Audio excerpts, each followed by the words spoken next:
नमस्कार सभी को। मैं प्रभास कुमार पीजीटी भूगोल जवाहर नवोदय विद्यालय सेगांव आपका हार्दिक स्वागत और अभिनंदन करता हूं। आज हम मानव भूगोल के मूल सिद्धांत के अध्याय 2 के विश्व जनसंख्या वृद्धि और जनसांख्यिकीय सिद्धांत, ये डेमोग्राफिक ट्रांजिशन थ्योरी जो है जनसांख्यिकीय संक्रमण सिद्धांत के बारे में अध्ययन करेंगे। सर्वप्रथम हमें ये जानकारी प्राप्त करनी चाहिए कि जनसंख्या वृद्धि है क्या। जनसंख्या वृद्धि से हम क्या समझते हैं, आप क्या समझते हैं? जनसंख्या वृद्धि अथवा जनसंख्या परिवर्तन से तात्पर्य किसी क्षेत्र में किसी निश्चित अवधि के दौरान बसे हुए लोगों की संख्या में परिवर्तन, यानी जो संख्या है किसी भी राष्ट्र की किसी निश्चित अवधि के दौरान उसकी संख्या में क्या चेंजेज आ गए। ये परिवर्तन धनात्मक और ऋणात्मक यानी वृद्धि हो सकती है या जनसंख्या में कमी भी हो सकती है, और इसे निरपेक्ष संख्या अथवा प्रतिशत के रूप में व्यक्त किया जाता है। तो जनसंख्या परिवर्तन किसी भी देश की आर्थिक प्रगति, सामाजिक उत्थान, ऐतिहासिक और सांस्कृतिक पृष्ठभूमि का महत्वपूर्ण सूचक होता है, क्योंकि हम जानते हैं कि किसी भी देश के निवासी या जो जनसंख्या है वो महत्वपूर्ण मानव संसाधन है। तो संसाधन जो मनुष्य खुद ही संसाधन है वो बहुत ही महत्वपूर्ण स्थान रखता है किसी भी देश के लिए। अब जनसंख्या वृद्धि केवल बढ़ती हुई जन्म दर से नहीं होती, बल्कि घटती हुई मृत्यु दर से भी होती है। इसे हम कह सकते हैं अशोधित मृत्यु दर। किसी भी क्षेत्र में मृत्यु दर को मापने की एक सरल विधि है। अब अशोधित जो मृत्यु दर है उसको किसी जनसंख्या के परिवर्तन के 3 घटक हैं। पहला है जन्म, दूसरा है मृत्यु और तीसरा है प्रवास। 3 फैक्टर्स हैं। अब हम इसमें देखेंगे कि अशोधित जन्म दर क्या है। जन्म दर जिसे कि प्रति 1000 में व्यक्त किया जाता है।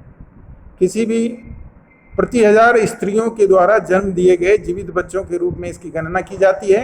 इसे हम अशोधित जन्म दर कहते हैं। अब यह अशोधित जन्म दर की गणना होती कैसे? किसी वर्ष विशेष में जीवित जन्म लिए हुए और किसी क्षेत्र विशेष में वर्ष के मध्य की जो जनसंख्या है उसको 1000 से मल्टीप्लाई करते हैं, तो हमें अशोधित जन्म दर की प्राप्ति होती है या निकाला जाता है। अब है मृत्यु दर के बारे में। मृत्यु दर में प्रति 1000 व्यक्ति के ऊपर ये गणना की जाती है। मृत्यु दर जनसंख्या परिवर्तन में सक्रिय भूमिका निभाती है। किसी क्षेत्र विशेष में किसी वर्ष के दौरान प्रति 1000 जनसंख्या के पीछे मृतकों की संख्या के रूप में इसे व्यक्त किया जाता है। यानी प्रति 1000 पर जन्म लेने वाले को हम जन्म दर कहेंगे किसी विशेष वर्ष में, और किसी विशेष वर्ष में मरने वाले जो संख्या है, मृतकों की जो संख्या है, उसे हम मृत्यु दर कहते हैं। अब अशोधित मृत्यु दर कैसे निकाला जाता है?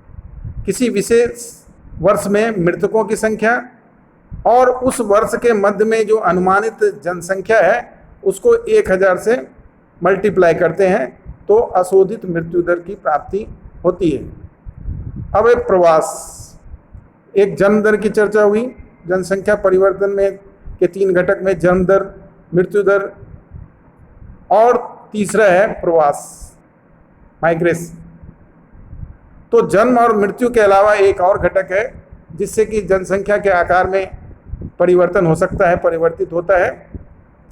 क्योंकि जब लोग एक स्थान से दूसरे स्थान पर जाते हैं तो स्थान से जहाँ से लोग गमन करते हैं, जहाँ से जाते हैं, वो उसका उद्गम स्थान कहलाता है। और जिस स्थान में आगमन करते हैं, जहाँ के आते हैं, वह गंतव्य स्थान जहाँ की वो पहुँचते हैं। तो उद्गम स्थान जनसंख्या में कमी को दिखाता है, जबकि गंतव्य स्थान पर जनसंख्या बढ़ जाती है। यानी जहाँ से वो माइग्रेट करते हैं वहाँ की जनसंख्या कम होती है, और जहाँ वो पहुँच जाते हैं गंतव्य स्थान पर तो वहाँ की जनसंख्या बढ़ती है। अब ये प्रवास स्थायी हो सकता है, यानी परमानेंट, अस्थायी टेम्पोररी हो सकता है, या सीजनल या मौसमी भी हो सकता है। और गांव से गांव की ओर, यानी विलेज टू विलेज, गांव से नगर यानी रूरल एरिया से मेट्रोपॉलिटन सिटी या नगर की ओर, शहर की ओर, और नगर से नगर में भी, और कभी कभी नगर से गांव की ओर भी हो सकता है माइग्रेट। ये प्रवास तो स्थायी, अस्थायी और मौसमी, ये 3 तरह का हो सकता है। गांव से गांव, गांव से नगर, नगर से नगर और नगर से गांव की ओर। अब हम आप्रवास की बात करेंगे। आप्रवास किसे कहते हैं? तो प्रवासी जो किसी नए स्थान पर जाते हैं आप्रवासी कहलाते हैं।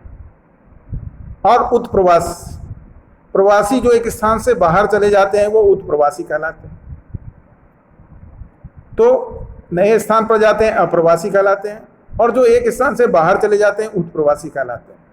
अब ये प्रतिकर्ष कारक जो पुश फैक्टर है, पुश फैक्टर, तो इसका सबसे पहला कारण है बेरोजगारी, अनएम्प्लॉयमेंट। लोग एक स्थान से दूसरे स्थान की ओर माइग्रेट या प्रवास जो करते हैं उसमें सबसे प्रमुख भूमिका निभाता है फैक्टर, वो है अनएम्प्लॉयमेंट या बेरोजगारी। यानी रोजगार के अवसर की तलाश में वो गांव से शहर की ओर और दूसरे नगरों में रोजगार की तलाश में जाते हैं। दूसरा फैक्टर है रहन सहन की निम्न दशाएं, यानी स्टैंडर्ड ऑफ लिविंग।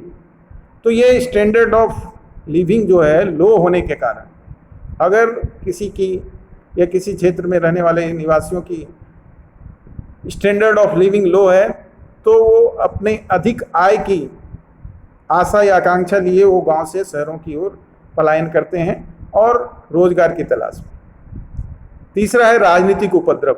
अगर किसी क्षेत्र में राजनीतिक रूप से अशांति है तो भी उस क्षेत्र को छोड़कर लोग दूसरे क्षेत्र की ओर चले जाते हैं, प्रवास करते हैं। चौथा फैक्टर है प्रतिकूल जलवायु, यानी अनुकूल एक होता है अनुकूल जलवायु और दूसरा है प्रतिकूल जलवायु। यानी मानव निवास के उपयुक्त यदि जलवायु नहीं होती है तो हम उसे प्रतिकूल जलवायु कहेंगे, यानी कठोर और विषम प्रकार की जलवायु, जहाँ की जनसंख्या हम देखते हैं कि प्रति वर्ग किलोमीटर कम मिलती है। जैसा कि पिछले माल्य भाग में ये जनसंख्या घनत्व के वितरण को प्रभावित करने वाले कारक के चर्चा हो चुकी है।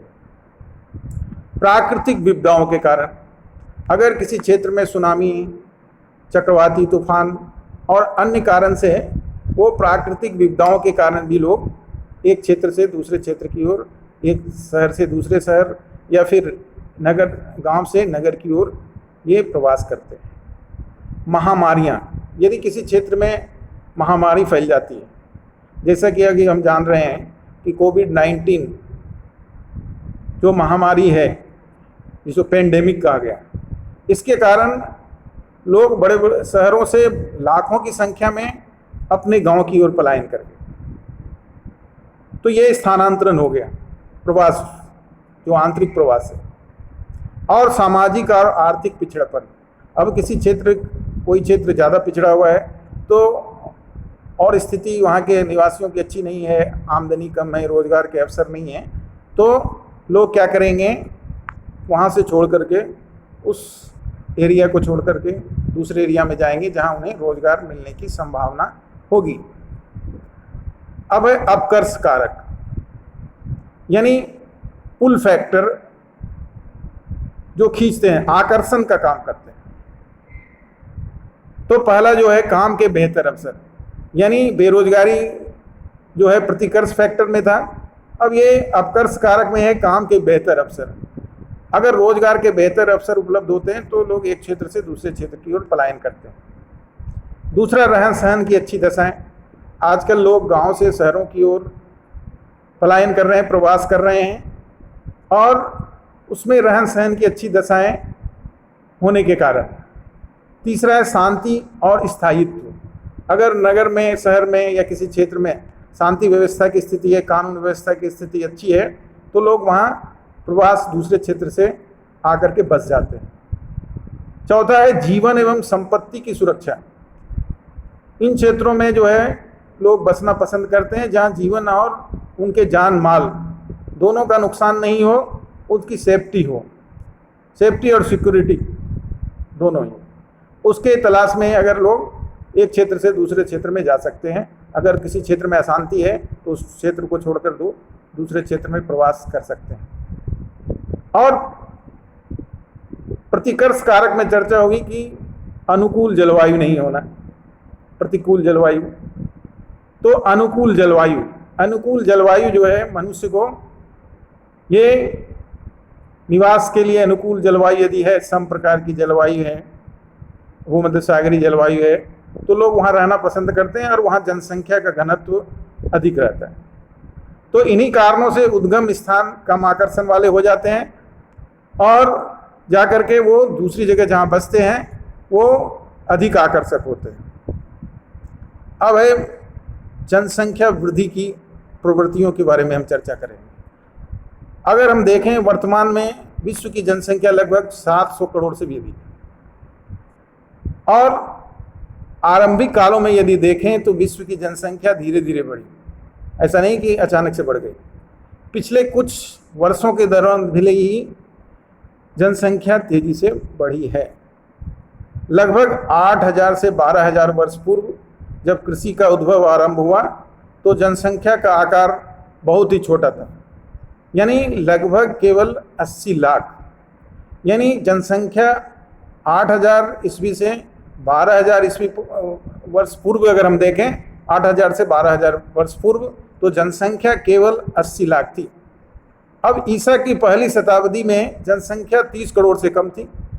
1750 के आसपास औद्योगिक क्रांति के समय विश्व की जनसंख्या 55 करोड़ हो गई और 18वीं शताब्दी के बाद जब औद्योगिक क्रांति, इंडस्ट्रियल रिवॉल्यूशन के बाद विश्व की जनसंख्या में विस्फोटक वृद्धि हुई, यानी तीव्र गति से वृद्धि होना शुरू हो गया। क्योंकि टेक्नोलॉजी के प्रोग्रेस, नई नई, जैसे औद्योगिक क्रांति के समय नई नई टेक्नोलॉजी आ गई, मृत्यु दर घटने का काम किया और तेजी से जनसंख्या वृद्धि में इन्होंने सहायता की प्रौद्योगिक प्रगति में। तो आरंभ में जनसंख्या को 1 करोड़ में होने में 10 लाख से भी अधिक वर्ष लगे, परंतु अब इसे 5 अरब से 6 अरब होने में सिर्फ मात्र 12 वर्ष अगर देखें तो बहुत ही जल्दी इसमें वृद्धि हो गई। ये विश्व के मानचित्र से हम इसको स्पष्ट दे सकते हैं कि 100 से अधिक अगर जो जनसंख्या की दोगुना होने में कहाँ कहाँ कितना समय लगा वो छायांकित किया गया है और इससे हम इसकी जानकारी देख सकते हैं कि कुछ क्षेत्रों में जनसंख्या बहुत ही तेज़ी से बढ़ी और कुछ क्षेत्रों में कम, जनसंख्या के दोगुना होने में कम समय लगा। अब जनसंख्या परिवर्तन के स्थानिक रूप को देखें तो विश्व के विभिन्न भागों में जनसंख्या वितरण की जो वृद्धि है उसकी तुलना की जा सकती है। अगर हम देखें विकसित देशों में विकासशील देशों की तुलना में जनसंख्या वृद्धि कम है और विकासशील राष्ट्रों में जनसंख्या जो है वो धीरे धीरे ज़्यादा, उसकी वृद्धि की दर जो है ज़्यादा है। यद्यपि जनसंख्या परिवर्तन की जो वार्षिक वृद्धि दर है वो कम है, लेकिन कुल वृद्धि जो है वो ज़्यादा हो जाती है। तो जब एक निम्न वार्षिक दर अत्यंत ही बड़ी जनसंख्या पर लागू होती है तो इससे जनसंख्या में विशाल परिवर्तन हो जाता है। यद्यपि वृद्धि दर घटती रहे तो भी कुल जनसंख्या प्रतिवर्ष बढ़ती है और प्रसव के दौरान मृत्यु दर की भांति शिशु मृत्यु दर में भी वृद्धि हो सकती है। अब अगर हम देखें कि विकासशील राष्ट्रों में शिशु मृत्यु दर अधिक होने के कारण जनसंख्या में वृद्धि हो रही है। इसका एक ही कारण है कि लोग आश्वस्त नहीं होते, इस बात के लिए आश्वस्त नहीं होते कि जो उनका बच्चा होगा वो 5वां जन्मदिवस या जीवित रहेगा नहीं, या रहेगा या नहीं रहेगा इसकी गारंटी नहीं है। शिशु मृत्यु दर कहीं ना कहीं चिकित्सा क्षेत्र में और स्वास्थ्य और चिकित्सा की अच्छी व्यवस्था, ठीक व्यवस्था नहीं होने के कारण, प्राथमिक चिकित्सा समय पर नहीं उपलब्ध होने के कारण, चिकित्सा में कमी के कारण जो शिशु मृत्यु दर अधिक है। और यही कारण है कि विकासशील राष्ट्रों में जनसंख्या की वृद्धि दर अधिक देखने को मिलती है। और जैसा कि हम अगर देख सकते हैं, विश्व की जनसंख्या जो वृद्धि दर है 1990 से 95 के बीच 1.6 थी और वो 2010 से 15 के बीच ये 1.2। उसी तरह अफ्रीका में 1990-95 में 2.4 थी, तो ये अभी बढ़ गई है अनुमानित, ये 2.6। यूरोप में अगर देखें 0.2, तो इसमें कम हो गई है, केवल 0.1%। उत्तर अमेरिका में भी कमी आ गई है, 1990 से 95 के बीच 1.4 था, तो अभी 0.8% अनुमानित है। लैटिन अमेरिका और कैरेबियन जो देश हैं, द्वीप हैं, वहाँ 1.7 था, तो उसमें कमी आई है 1.1। एशिया में भी अपेक्षाकृत कमी का आकलन किया गया है, अनुमान लगाया गया है कि 1.6 है, तो वो 1 हो गया, 1%। उसी तरह ओसानिया जो 1.5 है, तो अनुमानित लगाया गया है, जो अनुमान लगाया गया है वो भी 1.5 है। ये जो डाटा है ये डेमोग्राफिक ईयरबुक 2015 के अनुसार दिया गया है, उससे लिया गया है। अब अगर हम देखें विश्व की जनसंख्या के दोगुनी होने की अवधि, अगर देखें 10,000 ईसा पूर्व जो है 50 लाख जनसंख्या थी, 1650 में 50 करोड़ हो गई, यानी 1500 वर्ष लगे इसमें। और 1804 में जो 100 करोड़ हो गई, दुगना हो गया, तो 154 वर्ष लगे। 1927 में 200 करोड़ जनसंख्या हुई, उसमें 123 वर्ष लगे। 1974 में 400 करोड़ हो गई, जिसमें 47 वर्ष लगे। और अगर हम अनुमानित है कि 2025 में ये जो जनसंख्या अभी तो अनुमानित है कि 700 करोड़ है, तो 800 करोड़ ये प्रक्षेपित है, प्रोजेक्टेड जनसंख्या अनुमानित कि 2025 में 800 करोड़ हो जाएगी, जिसको दोगुना होने में यानी 51 वर्ष लग रहे हैं। तो यानी दोगुना होने की अवधि जो है ये अपेक्षाकृत जो है अगर देखें तो थोड़ी बड़ी तो है। तो विभिन्न प्रदेशों में जनसंख्या के दोगुना होने में अंतर मिलता है। खास करके हमने देखा कि विकसित राष्ट्रों की तुलना में विकासशील राष्ट्रों में जनसंख्या की वृद्धि दर ज़्यादा है, और विकसित देशों की तुलना में विकासशील राष्ट्रों की जनसंख्या के दुगुना होने की अवधि भी कम है, कम समय में वो दोगुना हो जाती है। अगर हम देखें भारत जैसे देश में प्रत्येक वर्ष एक ऑस्ट्रेलिया की जनसंख्या के बराबर जनसंख्या जुड़ जाती है। अगर हम देखें तो जनसंख्या की अधिकतर वृद्धि विकासशील राष्ट्रों में हो रही है, जहां की जनसंख्या विस्फोट हो रहा है। और जनसंख्या वितरण का जो परिवर्तन हो रहा है, वो परिवर्तन का क्या प्रभाव पड़ेगा? तो अगर जनसंख्या परिवर्तन का जो प्रभाव है ये विकासशील राष्ट्रों की अर्थव्यवस्था में बहुत ही महत्वपूर्ण भूमिका निभा रहा है। तो एक विकासशील अर्थव्यवस्था में जनसंख्या की अल्प वृद्धि की अपेक्षा की जाती है, तो जनसंख्या में ये ज़्यादा वृद्धि नहीं होगी, लेकिन एक निश्चित स्तर के बाद जनसंख्या वृद्धि समस्याओं को जन्म देती है। और जो जनसंख्या किसी भी राष्ट्र में निवास करने वाले लोग जो हैं वो मानव एक हद तक ही मानव संसाधन है, और जैसे ही संसाधनों की तुलना में जनसंख्या में वृद्धि होती है वो उसके लिए बाधा उत्पन्न हो जाती है।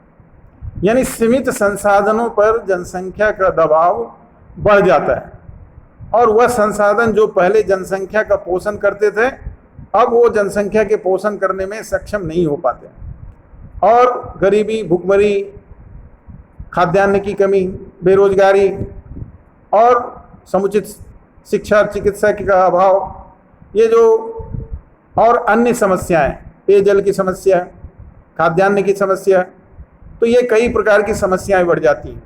हाल फिलहाल में अगर हम देखें तो एड्स जैसी घातक बीमारियों ने अफ्रीका और स्वतंत्र राष्ट्र के राष्ट्रमंडल के कुछ भाग और एशिया में मृत्यु दर बढ़ा दी है, और लोगों की औसत जीवन प्रत्याशा घटा दी।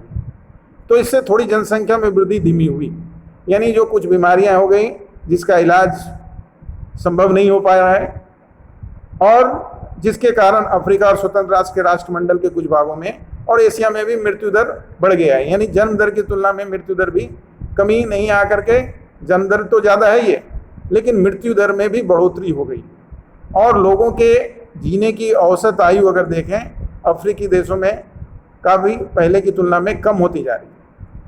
तो इससे जनसंख्या वृद्धि में गति जो है वो धीमी हुई है। अब जनसंख्या से संबंधित जो सिद्धांत है जिसको हम जनांकिकीय संक्रमण सिद्धांत कहते हैं, जनांकिकीय संक्रमण सिद्धांत, ये डेमोग्राफिक ट्रांजैक्शन थ्योरी जो है, तो जनांकिकीय संक्रमण अथवा जनसांख्यिकीय संक्रमण एक जनसंख्या सिद्धांत है जो जनसांख्यिकी इतिहास के आंकड़ों और सांख्यिकी पर आधारित है, और इसके प्रतिपादक W.M. थॉम्सन और फ्रैंक W. नोएनस्टीन है। अब इन्होंने जो ये सिद्धांत दिया, यूरोप, ऑस्ट्रेलिया और अमेरिका में प्रजनन और मृत्यु दर की प्रवृत्ति के अनुभव के आधार पर यह सिद्धांत दिया, जनांकिकीय संक्रमण सिद्धांत। और इन्होंने बताया कि ये जो संक्रमण सिद्धांत है, उच्च प्रजनन दर से न्यून प्रजनन दर और उच्च मृत्यु दर से न्यून मृत्यु दर के जनसांख्यिकीय प्रतिमान को यह दर्शाता है। और जनांकिकी विद इसे जनसंख्या चक्र और भूगोल वेता इसे जनांकिकीय संक्रमण की संज्ञा देते हैं। समाज में अधिकांशतः ग्रामीण, कृषि, अनपढ़ वर्ग, मुख्य रूप से नगरीय, औद्योगिक, साक्षर और आधुनिक समाज वर्ग की ओर अग्रसर होता है, तभी 3 स्पष्ट घोषित परिकल्पनाएं सामने आ जाती हैं। अगर हम देखें तो पहला है कि जनन क्षमता में ह्रास से पूर्व, यानी प्रजनन क्षमता में कमी से पूर्व मृत्यु दर में कमी आना, और मृत्यु दर से मेलजोल बनाए रखने के लिए प्रजनन दर में अंततः कमी हो जाना। और तीसरा है समाज में आर्थिक सामाजिक परिवर्तन, जिसके कारण जो है जनसांख्यिकी रूपांतरण को साथ साथ होना। अब इसकी 3 अवस्थाएं की चर्चा हुई है, जिसकी हम चर्चा करेंगे। तो आज विश्व के विभिन्न देश जनसांख्यिकीय संक्रमण के भिन्न भिन्न स्तर पर हैं। त्रिवार्था के अनुसार यह आरंभ में मानव की दोहरी नीति के प्रकृति के कारण है। उनके अनुसार जैविक दृष्टि से सभी स्थानों के मानव एक समान हैं और सभी प्रजनन की क्रिया में संलग्न हैं, लेकिन सांस्कृतिक दृष्टि से विश्व के एक स्थान से मानव दूसरे स्थान के मानव से भिन्न है, और मानव की सांस्कृतिक भिन्नताओं के कारण भिन्न भिन्न क्षेत्रों में विभिन्न जनन क्षमता के प्रतिमान को जन्म देती है, और इसके कारण ही जनसांख्यिकीय संक्रमण की विभिन्न अवस्थाएं हैं।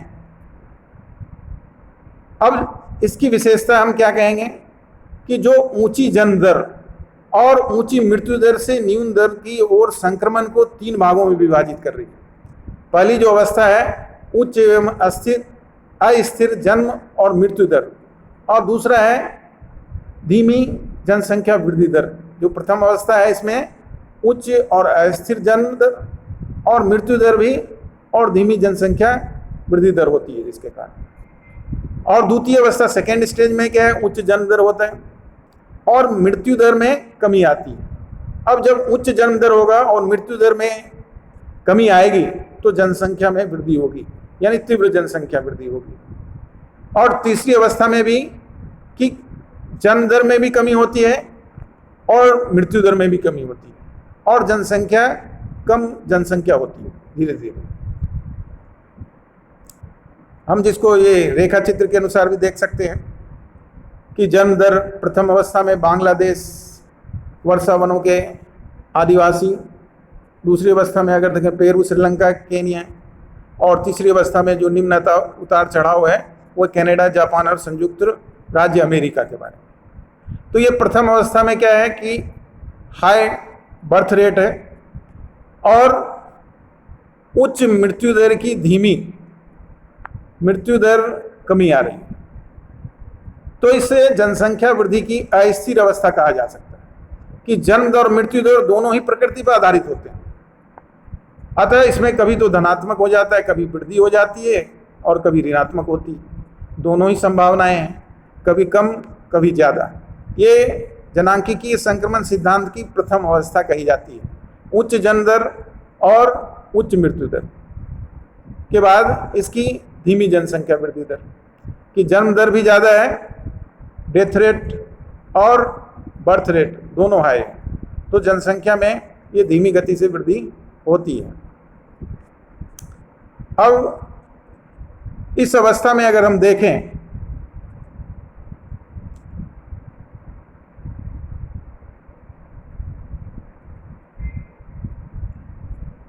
जन्म दर मृत्यु दर दोनों ही 30 से 35 हज़ार के बीच होती है। ये वैसे देशों की विशेषता है जहां समाज का ढांचा परंपरावादी है। सामाजिक आर्थिक पिछड़ेपन के कारण इस प्रकार के समाज में उच्च जन्म दर एवं उच्च मृत्यु दर मिलती है। और एडम स्मिथ ने कहा था, ये अर्थशास्त्री थे, कि जनांकिकी उर्वरता का अनुकूलतम वातावरण ये दरिद्रता द्वारा निर्धारित होता है, यानी गरीबी के द्वारा। जो समाज जितना गरीब होगा जनसंख्या वृद्धि उतनी ही तेज होगी। कि उदाहरण के लिए Ethiopia, Somalia, Laos, Papua New Guinea आदि देश इस अवस्था के अंतर्गत लिए जा सकते हैं। अब ये द्वितीय अवस्था को अगर हम देखें, द्वितीय अवस्था, इसे जनसंख्या विस्फोट या संक्रमण की अवस्था कहते हैं। उच्च जन्म दर और घटती मृत्यु दर के कारण जो है जन्म दर 40 से 50 प्रति हजार और मृत्यु दर 15 से 20 प्रति हजार के बीच हो जाती है। और विश्व के अधिकांश देश, विकासशील राष्ट्र इसी अवस्था से गुजर रहे हैं, जहां चिकित्सा सुविधा के विस्तार से मृत्यु दर में तो कमी आई है, लेकिन सामाजिक आर्थिक परिस्थितियों में विशेष अंतर नहीं होने के कारण क्या हो रहा है, जन्म दर में अपेक्षित कमी नहीं हो पाई। तो जन्म दर में धीरे धीरे गिरावट दिखाई देने लगती है। इस अवस्था में बेरोजगारी, अशिक्षा, बुनियादी सेवाओं की कमी और खाद्यान्न की कमी आदि समस्या होती है, जो जनांकीय संक्रमण की दूसरी अवस्था है। और अधिकांश विकासशील राष्ट्र इस अवस्था से गुजर रहे हैं। अब तृतीय अवस्था, ये जनसंख्या वृद्धि में ह्रास की प्रवृत्ति यानी कमी की अवस्था है। जब साक्षरता में प्रसार होता है, धीरे धीरे लोग मान लिया 90% से अधिक या 100% साक्षर हो जाते हैं और परिवार के छोटे आकार के प्रति उनमें जागरूकता होती है, और बढ़ते हुए सामाजिक आर्थिक विकास के कारण जन्म दर में कमी हो जाती है। तो जन्म दर में भी कमी होती है और मृत्यु दर भी घटता जाता है लगातार। तो जन्म दर यदि 20 से 30 प्रति हजार और मृत्यु दर 10 से 15 प्रति हजार होता है तो धीमी जनसंख्या वृद्धि होती है। पूर्वी यूरोप, मध्य एशिया, चीन आदि देशों में ये देखने को मिल रही है। भारत भी इस अवस्था में 1951 में प्रवेश कर गया है कि धीरे धीरे जो है हमारे यहाँ भी जन्म दर में कमी आ रही है और मृत्यु दर में भी कमी आ रही है। अब उदाहरण के लिए इजराइल, पुर्तगाल, न्यूजीलैंड, जापान, स्पेन, चिली आदि इस अवस्था में आने वाले देश हैं जो वर्तमान में इस अवस्था में आते हैं। लेकिन भारत में जनसंख्या में अगर देखें तो लगातार वृद्धि होती जा रही है। अगर इसको हम कहते हैं कि भारत में जनसंख्या विस्फोट, कई अर्थशास्त्रियों ने ये माना है कि भारत में जनसंख्या विस्फोट की स्थिति, जनसंख्या विस्फोट, प्रस्फोट। तो ये संसाधनों के मुकाबले हमारी जनसंख्या लगातार बढ़ती जा रही है। आने वाले हो सकता है 20 से 30 वर्षों में हम चीन को पीछे छोड़ करके विश्व में सर्वाधिक, सबसे अधिक जनसंख्या वाला देश की श्रेणी में आ जाए। तो ये लगातार जनसंख्या बढ़ती जा रही है भारत की। भले ही प्रतिवर्ष वार्षिक वृद्धि की दर कम है, जन्म दर में अपेक्षित कमी आ रही है। उपयुक्त जनसंख्या नीति जो है, जो भारत की जनसंख्या नीति है, पॉलिसी, इससे लोग जागरूक हो रहे हैं, साक्षरता में वृद्धि हो रही है और परिवार के छोटे आकार के प्रति लोग जागरूक हैं। और मृत्यु दर में भी चिकित्सा सुविधा और स्वास्थ्य और चिकित्सा सुविधा के सुविधाओं के विस्तार के कारण मृत्यु दर में भी अपेक्षित कमी आती जा रही है। लेकिन तब भी अभी हमें और भी अपने जनसंख्या वृद्धि में नियंत्रण करना पड़ेगा, नहीं तो ये कई प्रकार की समस्याएं, इससे जुड़ी हुई जो समस्याएं हैं उत्पन्न हो रही हैं, जो हमारे सहित एक नागरिक के साथ साथ सरकार के लिए भी एक महत्वपूर्ण चुनौती या समस्या के रूप में सामने आएगा। अब हम ये जो जानकारी हासिल की है जनसंख्या वृद्धि और जनांकीय संक्रमण सिद्धांत, तो जनांकीय जो संक्रमण सिद्धांत है उसकी दूसरी अवस्था के बारे में, जो दूसरा स्टेज है उसके बारे में लिखना है। जन्म दर क्या है और मृत्यु दर क्या है, इसमें अंतर बताना है। और जनसंख्या परिवर्तन के 3 घटक कौन कौन से हैं, जैसा कि हमने पढ़ा, जन्म, मृत्यु और प्रवास। प्रवास के प्रतिकर्ष कारक कौन है और अपकर्ष कारक, इसमें अंतर बताने। और किस महाद्वीप में जनसंख्या वृद्धि सबसे अधिक है, विश्व के किस महाद्वीप में जनसंख्या वृद्धि सबसे अधिक है, इसे लिखना है अपने नोटबुक में। जो फेयर नोटबुक है आप इसमें लिखिए और हमें व्हाट्सएप के द्वारा सेंड कीजिए। धन्यवाद।